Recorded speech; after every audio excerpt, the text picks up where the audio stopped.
যাতায়াতৰ বাবে বুঢ়ীদিহিং নদীৰ পানধোৱা ঘাটত বাঁহৰ দলং নিৰ্মাণ। বুঢ়ীদিহিং নদীৰ পানধোৱা ঘাটটো অতীজৰে পৰা টেঙাখাত আৰু চাচনি অঞ্চলৰ ৰাইজৰ বাবে অতিকৈ গুৰুত্বপূৰ্ণ বুলি বিবেচিত হৈ আহিছে।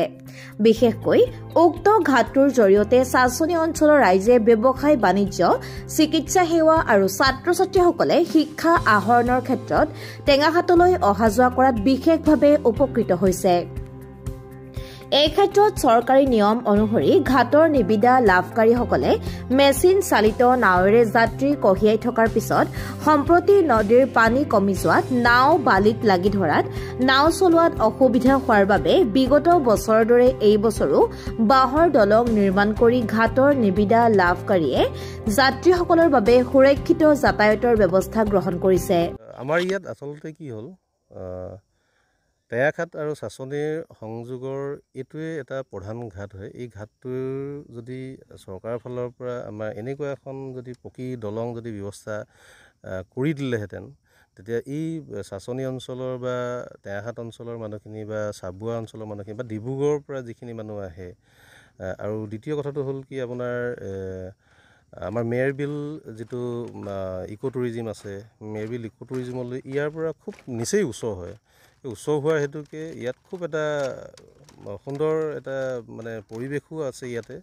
আৰু ইয়াত মানে কি হ'ল, আমি ঘাটটো নিবিদা লোৱাৰ পিছত যেতিয়া খৰালি হৈ যায়, নাৱৰ চলাচলটো বন্ধ হৈ যায় বালিৰ কাৰণে, হৈ যোৱাৰ পিছত আমি ইয়াত মানে এই বাঁহৰ দলঙৰ ব্যৱস্থা কৰিব লাগে।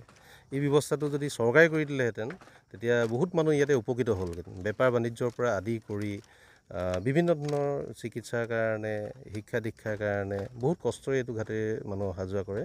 গতিকে সেইটো কাৰণে আমি সুচল ব্যৱস্থাৰ কাৰণে এই বাঁহৰ দলঙৰ ব্যৱস্থাটো কৰিছোঁ মানে ইয়াতে। কেতিয়াৰ পৰা আৰম্ভ কৰিছে? যোৱা কালিৰ পৰা কৰিছোঁ আমি ইয়াতে। ইয়াত আমি প্ৰায় এমাহ ধৰি ইয়াতে মানুহ লগাই পেলাই আমি কাম কৰাই আছোঁ। এমাহৰ পিছত অন্তত মানে ইয়াতে এই আমি বাঁহৰ দলঙৰ ব্যৱস্থাটো কৰিবলৈ সক্ষম হওঁ। এই আপুনি যিটো পাৰঘাট পাৰ হোৱাৰ যিটো আপোনাৰ মূল্য, সেইটো একেই থাকিব না? একে থাকিব। আমাৰ চৰকাৰে যিটো নিৰ্ধাৰণ কৰি দিছে, সেই চৰকাৰে নিৰ্ধাৰণ কৰি দিয়াৰ যিটো কি বুলি কয় মূল্য, সেই মূল্যটোৱে থাকিব। ইয়াত অন্য ধৰক বেলেগ ধৰণৰ আমি বোলে বাঁহৰ দলং বনাই দিছোঁ কাৰণে বেছি হ'ব, সেইটো কথা নহয়। News desk report, Tengakhat live.